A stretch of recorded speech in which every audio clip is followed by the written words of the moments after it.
Hi everyone, welcome to Learning is Fun with Miss. In today's lesson, we will learn about the difference between whose and whose. What does whose and whose mean? Whose is the possessive form of the pronoun who, while whose is a contraction of the words who is or who has.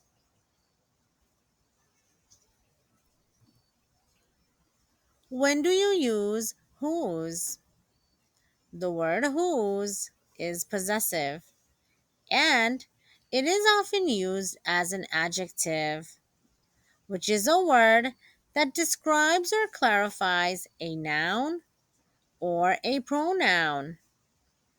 So in this case, whose is a possessive adjective because it describes who owns something.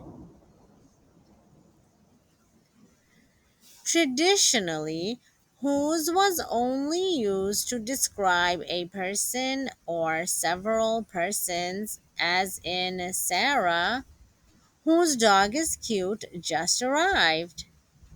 In this case, whose indicates which person's dog we're talking about. And as you can see in the sentence, we are talking about Sarah's dog.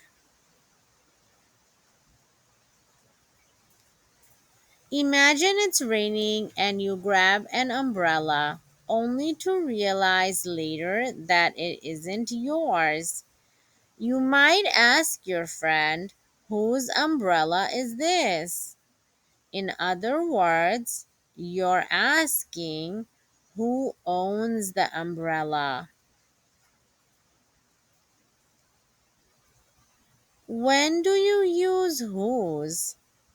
The first thing to figure out when deciding between whose versus whose is whether you need one word, whose, or two, whose. Substitute the words who is and then who has into your sentence. If either substitution works, whose is your word. Whose is a contraction of who is or who has. What is a contraction? A contraction is a shortened form of two or more words where the omitted letters or letter is replaced by an apostrophe. For example, whose is a contraction of who is or who has.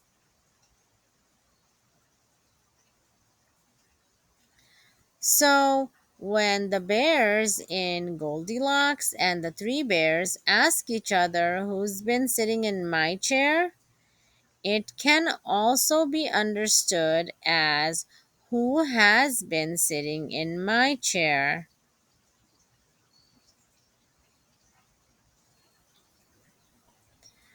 Example sentences using whose. Who's as strong as an ox? My aunt is someone who's living in California. Tony told me who's coming to the party.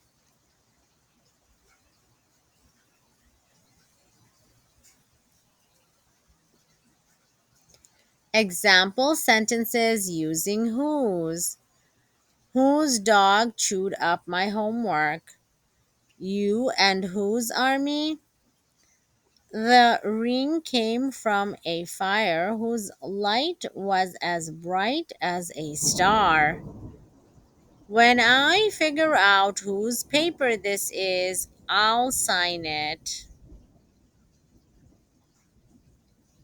Over time, it's become grammatically acceptable to use whose to describe things belonging to inanimate objects and places as well. For example, New York is a city whose lights burn brightly all night long. Here, the lights belong to the city.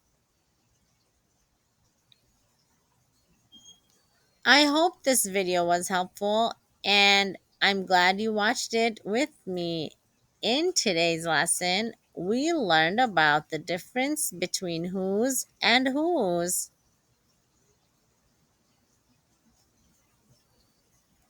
Thank you for watching and learning with me. I'll see you again next time. Bye bye.